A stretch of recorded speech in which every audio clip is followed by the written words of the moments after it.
How does it feel to still be alive today? How what? How does it feel to actually still be alive? How does it feel to actually still be alive? How does it feel to Actually, Be alive. actually be alive? yeah. Oh, number one, I'm shocked. I'm surprised to be alive today. I didn't expect it, really. When Medgar Evers was killed, Medgar Evers was the executive secretary for the NAACP in the state of Mississippi. And an elected official, Byron D. Beckwith, shot and killed Medgar Evers in front of his house as he pulled up. That same night that Medgar Evers was killed, I was working in Selma, Alabama, and I also was attacked by white men in front of my house. And another person who you saw on this film, his name Ben Elton Cox. I don't remember if you recognize him or not. He's kind of a handsome looking fellow who's also talking a couple of times. He was on the Vision Freedom Ride. Well, I survived that attack.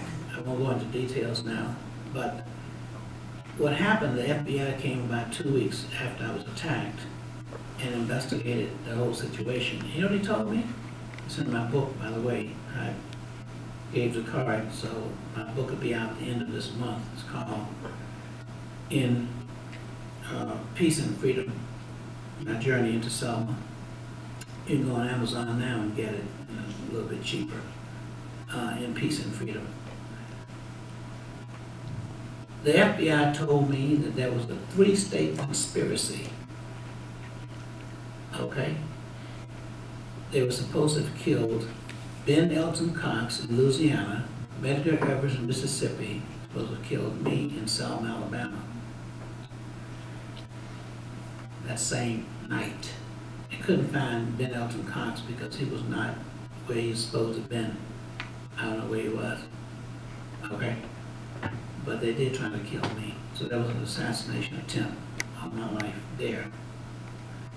And I've been kidnapped in Colombia by the FARC when we were training, people there in Colombia. And I survived that. The 2 others who were kidnapped with me were held, and a year later they were killed, okay? So I've been in situations where actually there was a possibility of losing my life. But I am excited about being alive and being able to do the things that I'm doing.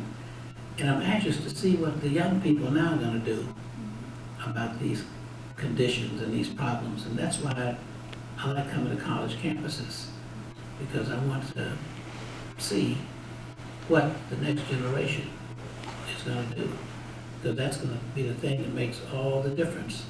Otherwise, the things that we've done in the past will be useless altogether if we don't continue to maintain it. So the movement has to keep moving. And my concern is that young people have to learn strategies and principles of the philosophy of nonviolence. That was the thing that made the difference. That's why we do a lot of training and we set up institutes on campuses, and all around the world, And even the prison that we were talking about in Colombia, that is now an institution, nonviolence, with professors of being, when I say professors, I meant that these people who have 20-year sentences, and some of them have more than 20 years, they have 5 20-year sentences.